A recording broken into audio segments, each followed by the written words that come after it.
Hello aspirants, welcome to UPSC Geek by NRG. So today we are starting with lecture number 15, that is part 3rd of Machiavelli series. Okay, in part 1 and 2 we have already seen his life and time, his methodology, his perspective and influences upon that. Then in part 2nd of the Machiavelli series we have done mainly his conception of the human nature, his advice to the prince on the qualities of the prince, and basically his perspective on the profession. Then we have seen a list of questions for basically to check your progress. With this, today we are starting with lecture number 15, that is part 3rd of Machiavelli series. Okay, so today we'll be dealing with mainly two topics of Machiavelli. First will be on management of power, that will be fourth important topic. This is again very important idea of Machiavelli, from which various questions were asked in the PYQs. So let's start. We will be seeing the PYQs in the end of the series, so that you can attempt the questions well and effectively in the answers. Okay, so let's start with on management of power.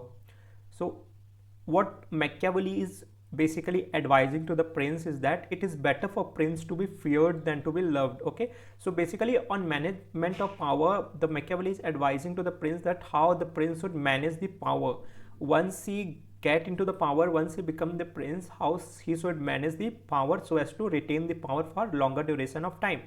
Right, we have already seen the various advices in the previous lectures. If you haven't watched that, I'd love to have you all watch the previous lecture, so that you will be able to have better clarity in the forthcoming lectures and this lecture as well. Right, so with this, let's start. So what Machiavelli is advising to the prince is that it is better for prince to be feared than to be loved. एक Prince के लिए लोगों का डरना ज़्यादा अच्छा होगा then उससे प्यार करना या प्यार की अपेक्षा करना. So that is what even Machiavelli is saying, that it is better for prince to be feared than to be loved. So let's see why he is advising such to the prince. Okay, so according to Machiavelli, statecraft is a management of power. Prince should know the power, proper use of power. Okay, so statecraft is the basically a basic concept of Machiavellianism, right? He is basically advising to the prince to be a better at the art of statecraft. Okay, and hence he is advising to the prince that prince should know the proper use of power in order to be efficient at the art of statecraft. Okay, so according to Machiavelli, prince should be a cold-blooded man. What is cold-blooded man? He should not have any kind of emotion or passion. Right, he should not have act with passions. Basically his actions should be based on the calculated options. According to Machiavelli, power has two dimensions, that is force and love. So according to him, prince should choose the option of force only after proper calculations. Okay, so basically power comes with the two forces, that is force and love, and hence Machiavelli is suggesting to the prince that the prince should choose option of force only after proper calculations. Okay, force should not be used as a first option. However, prince has to ultimately rely on force. Force should not be the first option because it requires a lot of resources. When prince decides to use force, he should use the force completely to crush the enemy, not leave him alive to take the revenge. So basically the idea which is being suggested to the prince by Machiavelli is that with power there comes a two factor, that is force and love. Right, so usually as Machiavelli is advising to the prince to be a cold-blooded man, he is suggesting prince to be ready to use force. Right, but again he is making a caveat here that force should be used very calculatively. It should not be used casually because it leads to wastage of lot of resources. Right, force, that is war, which ultimately requires lot of resources, and hence the force should be used very calculatively in utilization. Right, and when prince decides to use force, he should use force completely. If a war is avenged, right, a war should be in its complete sense so as to crush the enemy completely. Right, in today's context, if I talk, the best example that comes to my mind is Russia and Ukraine. Once they are in war, they are completely into war. Right, they are completely trying to avenge a heavy destruction upon each other. And that is what Machiavelli is also suggesting to the young enterprising prince, that if force is used after calculative risk, it should be in its complete manner so as to cause a huge destruction and crush the enemy completely so as to leave no space for further revenge. Okay, so that is what a Machiavelli is advising to the prince, right? So that is what a Machiavelli view on the management of power, that it is better for a prince to be feared than to be loved, and prince should be a cold-blooded man where the use of force should be very calculative, and if it is used, it should be a complete use of force to completely destruct the enemy, right? So this is what advice which is being rendered by Machiavelli to the prince on management of power. Okay, let's see the next advice. The next advice which is being rendered by the Machiavelli to the prince is that advice on the role of ethics in politics. As we have already seen that how Machiavelli is making a complete delineation between ethics and politics, right? If we look at the ancient Greek philosophers, ethics for them is the building block of politics. Over ethics, politics is something which is built over ethics. They always talk about ideal state, they always talk about virtue ethics, right? But here comes Machiavelli, who tries to separate these two entities, that is ethics and politics, right? So let's see what advices Machiavelli is giving to the prince when it comes to role of ethics in politics. Okay, so in politics, prince has to take decisions which are not only correct but also timely.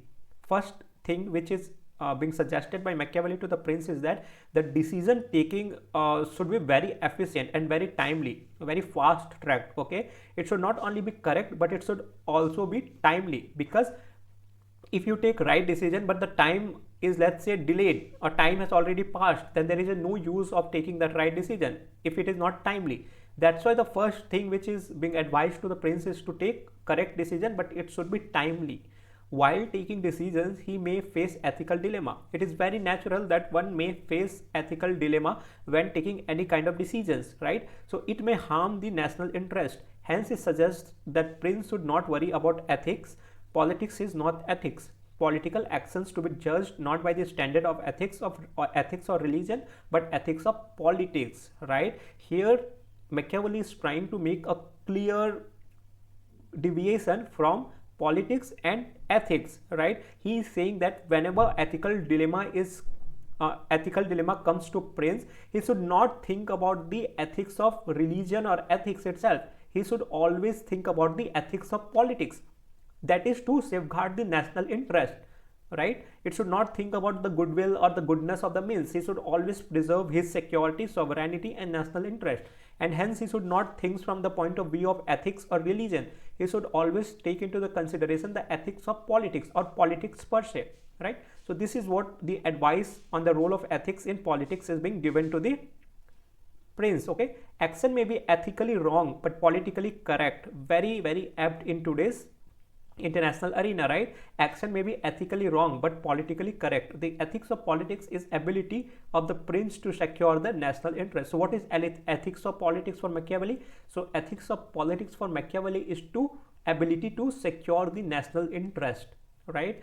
A national interest, to secure a national interest, the means may not be ethically correct, but it can be politically correct, and that is what ethics of politics is, to secure and safeguard one's national interest. And again, it is very paramount in our international politics arena, right? We always propound the idea that one should always think to secure the national interest than engaging in some ethical or religion aspects or arena. Okay, so this is what the basic idea which is being given to the prince. If prince has sacrificed ends for the purity of means, no one will excuse the prince. Okay, prince should never worry about the purity of means to achieve an end, that is security of national interest. However, if prince has achieved his aims, it itself justify the means. Okay, so basically, according to Machiavelli, his most profound idea is that in politics the end justifies the mean. If you are successfully achieving your ends, if you are successfully achieving your goals, nobody will think about the means you have utilized to reach to that particular end. Though it will not be very much practicable and useful in certain spheres like domestic politics and etc., it will be very pragmatic in international realm, right, where everyone thinks about their own national interest and nobody cares about the means to reach to an end. Let's say United States, their encroachment in the territory of Pakistan just to kill the Bin Laden. Their national interest was to eliminate Bin Laden, who was the main accused of 9/11 event, right? And hence they decided, they chose the means of illegitimately encroaching the Pakistan territory or entering the Pakistani territory to kill Bin Laden, right? And hence they achieved their end of executing Bin Laden. Their means was justified because they secured their national interest as well as they epitomized the negation of world terrorism, right? So this is what the basic idea of the end for the purity of means, that is the end justifies the purity of the means, okay, in international realm. So however, if a prince has achieved his aims, it itself justifies the means. Very logic point. So let's do a critical evaluation, right? So there will be two main critic here when it comes to the purity of means and end, okay? So first will be the Gandhi, who himself was a very idealist in nature. So in his work, that is Hind Swaraj, Gandhi says that it is illogical to believe that a rose flower will grow by sowing the seed of babul, okay? So basically again he is trying to justify that no, it is not correct that the end will justify the mean. How will it be possible if you sow the seed of babul and you are expecting to have a rose flower? अगर हम बबूल की seed उगाएंगे तो हम कैसे expect कर सकते हैं कि हमें रोज का फ्लावर मिलेगा, राइट? और रोज का प्लांट मिलेगा. सिमिलरली अगर हम गलत मीन्स अप्लाई करेंगे अपने एंड तक पहुंचने के लिए तो हम ये कैसे एक्सपेक्ट कर सकते हैं कि हमारा एंड भी अच्छा हो, राइट? अगर हमारा जरिया गलत होगा उस एंड तक पहुंचने तक तो ज़्यादा चांसेस है कि हमारा एंड भी गलत हो. This is what is the idea of Gandhi. It is not logical to believe that a rose flower will grow by sowing the seed of babul, right? It is not logical to believe that a good end can be achieved by going to by acquiring or by applying a wrong means, right? And it is very logical. This is the first criticism of Machiavelli by Gandhi, okay? And the second is Sabine, that is his ideas are very narrowly dated and narrowly located, which we are seeing since past most of the slides, okay? So we will take this particular statement at the end and we will try to know the true essence. What does it mean when Sabine criticizes Machiavelli on the basis that his ideas are narrowly dated and narrowly located, okay? So Machiavelli is accused of preaching immortality, okay? So Machiavelli is not immoral, rather amoral. He does not want Prince to be immoral in personal life. He invents the concept of dual morality, means the morality of Prince will be different from the common man. And hence, see, Machiavelli is also trying to establish a very important concept of dual morality, where he says that the morality of a ruler or morality of prince will be very different from the morality of common man, right? Common man tends to overlap the stream of ethics, politics, religion and etc. But a prince cannot expect to do the same because he has to take important decisions to safeguard his own national interest for the sake of his nation, for the sake of his people, and hence he cannot bear the brunt of taking wrong decision or untimely decision, but just by focusing more on the purity of means, right? So this is what there is a concept of dual morality, that a morality of prince is very different from the morality of common man, or the action of the prince or decisions of the prince will be very different from the decisions of a common man. And this is very logical point, okay? So let's see his very profound statement that in politics end justifies the means, okay? So basically we were saying his advice on the role of ethics in politics, and under role of ethics and politics there is a statement which often comes in the exam. They will just give you this statement: in politics end justifies the means, okay? And comment.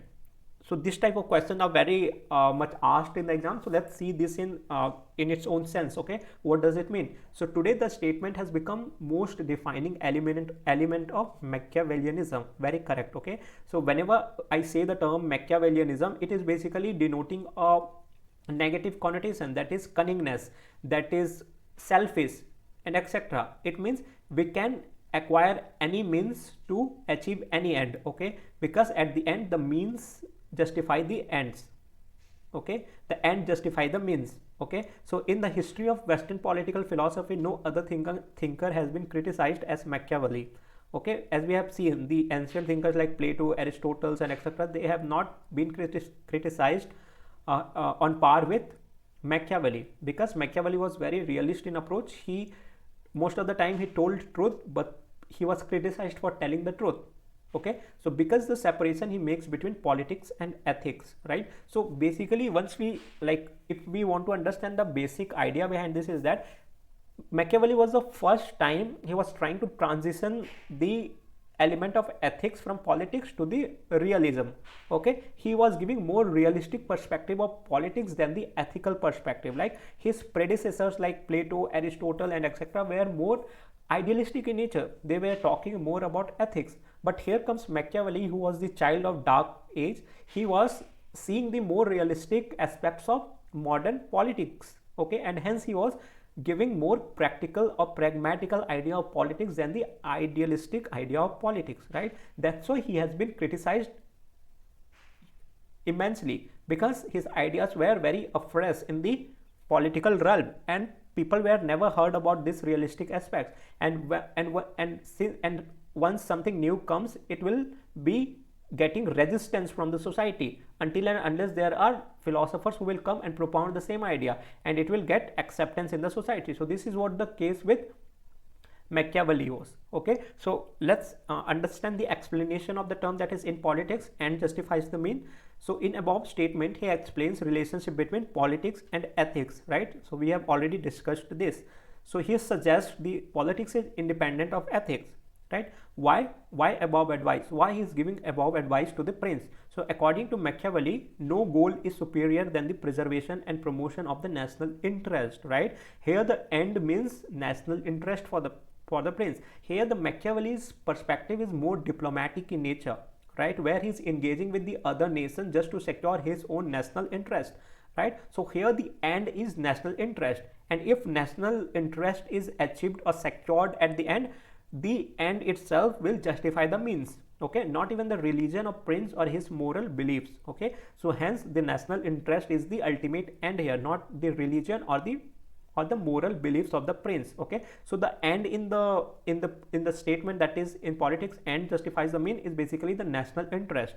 Okay, in politics, prince is not only supposed to take decisions which are in the best interest of the nation, prince is also supposed to take timely decisions. Okay, very important. As I have already talked in the previous slide, this is what the basic idea is, right? It is not only limited to the taking right decisions when situation demands, so it is also very imperative to take timely decisions, right? अगर मैं कोई decision लेता हूँ but मैं उसको सही समय में नहीं लेता हूँ, then उस सही decision का कोई essence नहीं रह जाएगा, उस सही डिसीजन का कोई मीनिंग नहीं रह जाएगा, राइट? अगर मैं सही डिसीजन लेता हूँ और वो मैं टाइमली लेता हूँ, जो कि मैं एग्जीक्यूशन उसकी बहुत अच्छी तरीके से कर सकूँ, then that decision will be an effective और good decision. Okay, so that is what a Machiavelli is advising to the prince, that in politics prince is not only supposed to take decisions which are in the best interest of the nation, but he is also supposed to take timely decisions to safeguard the end, that is the national interest. Okay, so number of times our religion or ethics may create dilemma for prince. Okay, he may not be able to take the decisions required for the purpose, hence he suggests the politics is not ethic. So see, Machiavelli is advising to the prince to take a timely decision. Okay, but let's understand, like let's consider yourself as a prince. आप सब सोचो कि आप खुद एक Prince हो, right? आपके सामने एक सिचुएशन आ गई है, वॉर लाइक सिचुएशन, एंड आपको वो सॉल्व करना है. बट आप सोचोगे कि चलो वॉर में हम एंगेज करते हैं अपने आप को, लेकिन आपके दिमाग में आपको क्या हिंडर करेगा, आपको क्या रोकेगा? आपकी एथिकल डिलेमास, राइट? वो आपको अपने टाइमली डिसीजन लेने से रोकेगा, राइट? आप सोचोगे कि यार ये लोगों के लिए कैसा होगा, हमारे नेशनल इंटरेस्ट के लिए कैसा होगा, कितने रिसोर्सेज लग जाएंगे, थोड़े रुकते हैं, etcetera. So this is what taking into consideration the Machiavelli is advising to the prince that the decision should be very timely, and once the prince should not think too much about ethical dilemmas, right? Because he is understanding the ethical dilemmas in the brain are the main causes of hindrance in any individual's actions, right? हम जब ये सिर्फ एक state craft के लिए ही applicable नहीं है, ये जनरल सेंस में भी बहुत ज़्यादा एप्लीकेबल है. हम जब कुछ भी डिसीजन लेना चाहते हैं, हम बहुत ज़्यादा सोचते हैं उस चीज़ के बारे में कि उसकी आउटकम क्या होगा, right? But that is what delays our decision making power, right? A prowess. And that is what Machiavelli is advising to the prince, that one should not overthink about the ethical dilemmas, because politics is not ethics. and hence one should take timely decisions which are not only good but also timely. Okay, so political action cannot be judged by the standard of ethics. A particular action may be ethically wrong but politically correct, right? So many times we are over engaged ourselves in ethical dilemmas and etc., that we inhibit ourselves from taking the right and timely decision. But if some decisions are ethically correct, can also be politically right, ethically wrong can also be politically right, right? So that's why here the Machiavelli is making clear delineation that no, the standard of politics should not be judged from the yardstick of ethics, because these two are not related, they are not associated. Okay, thus politics has its own morality, politics has its own morality, that is political ethics. He invents the concept of dual morality, right? Morality of prince is very different from the morality of the common man. Common man can sacrifice himself for the sake of his principle. Prince cannot sacrifice interest of the nation for the sake of his beliefs. Okay, so the morality of the common man, right? Let's say the example of Socrates. Just to defend his values, his principles, he decided to drink the hemlock or the poison and embrace the death, right? But he is saying, Machiavelli is advising to the prince that the same is not applicable for the prince, because he cannot let go his national interest just to defend his principles and beliefs, right? And hence he is coming out with the concept of dual morality. What is dual morality? Dual morality is the concept which separates that the power or the morals of prince is very different from the moral of common man, or ethics of prince is very different from the ethics of common man. Common man can sacrifice himself just to defend his values and principles, for example Socrates, but the prince cannot do the same. The prince cannot sacrifice national interest for the sake to defend his beliefs and values, right? This is what a beautiful advice which is being given to the prince by Machiavelli. In politics, end justifies the means. Okay, what is the end here? The national interest, the securitization of national interest, the promotion of national interest. And one should always look forward, the prince should always look forward to secure his end, that is national interest. Okay, if prince is successful in achieving the national interest, no one will question the rightness of the means. Okay, once prince should reach the end, or prince is successfully able to secure his national interest, nobody will ask the rightness of the means that prince has taken to reach to that particular end to secure his national interest. And hence it is again giving the idea that in politics end justify the means. Okay, however, if prince sacrifices national interest for the sake of purity of means, no one will absolve or excuse him for his guilt. Okay, so this is what if prince not does so, if prince sacrifice end for the purity of means, nobody will absolve him or excuse him from the guilt, and hence people will execute him, right? And hence he is suggesting that prince should always look towards a safeguarding of his national interest rather than thinking too much about the ethics or the purity of means. Okay, so let's do a critical evaluation of this particular statement and conclude. Okay, so Machiavelli was criticized by Gandhi. Again, Gandhi being idealistic, he will always criticize Machiavelli's statement of end justifying the means. Okay, so Gandhi called Western civilization based on Machiavellianism as satanic. Okay, why he's calling satanic? Gandhi emphasized on purity of means, because Gandhi always emphasized on the purity of means.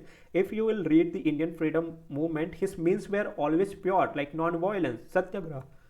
He never absolved, and he never engaged himself in any sort of violence, right? And hence he always emphasized more on purity of means. Okay, that's why Gandhi will always criticize Machiavelli. Okay, so in his book Hind Swaraj, Gandhi has written that it is illogical to expect a rose flower by sowing the seed of Babul. Okay, so this particular statement is very profound from Gandhi's idealistic perspective, which will always stand in contrast to Machiavelli's realist perspective, that is in politics end justifies the means, because here the Gandhi is saying that it is illogical to think that if we acquire wrong means we will get to the right end. Okay, because this is completely illogical, and hence he is giving this profound statement that it is illogical to expect rose flower by sowing the seed of bubble. Remember this statement. If you just write this statement, the evaluator will get the idea that you have got the concept well. Okay, so according to Gandhi, politics without ethics and religion is like death trap, and hence he is calling the Western civilization based on Machiavellianism as satanic, because their means are not pure, and hence their end will always be a death trap. Okay, again, how to conclude? To sum up, we can say that Gandhi is an idealist and Machiavelli is a realist. Okay, we have seen this. Gandhi is very idealist. He will always talk about the purity of means, but Machiavelli is more realist. He is more end oriented. He is more to safeguard his own national interest, and hence for him the purity of means will never mean anything. Okay, as far as domestic politics is concerned, it is important that the ruling class emphasize on purity of means, but as far as international politics is concerned, we cannot ignore Machiavelli, because internationally it's still anarchy. Okay, when it comes to domestic politics, the idea of Gandhi is very much prevalent, where the means to achieve any end is also important. We cannot we cannot acquire any negative means to reach to any end, because we have a kind of government, we have a kind of society, we have a sovereignty, we have a constitution. But when it comes to international politics, there anarchy still exists, where there is no government, there is a constant tussle between the international powers, and if one nation or one state do not focus more to acquire or to safeguard its own national interest, some other country will do so. For example, China. If we do not look forward to defend our own national interest by securing our territory, okay, China will encroach our territory. Simple. Because there is no sovereign organization in international realm who is sitting to give justice, right? Hence, in international relation, the end will justify the means. Okay, there is nothing like purity of means when it comes to international relation, as which is very explicitly mentioned by our Honorable External Affairs Minister S. Jaishankar. Right? He never take a back seat when it comes to propounding the ideas or promoting the ideas or advocating the ideas of national interest of our country in different multilateral organizations like UN, like SAARC, like G20, and etc. Okay, with this, I hope you guys have understood these two important concepts of Machiavelli, and I take a farewell here, guys, and we will do PYQs in the last part, that will be most probably tomorrow, and we'll try solving the questions as well. Okay, with this, let's bid a farewell, and thank you so much for sitting till the end, and please show your love by subscribing to the channel, that is UPSC Geek by NRG, and also like your video, and also comment the feedback which you want to leave here for me. Okay, thank you so much.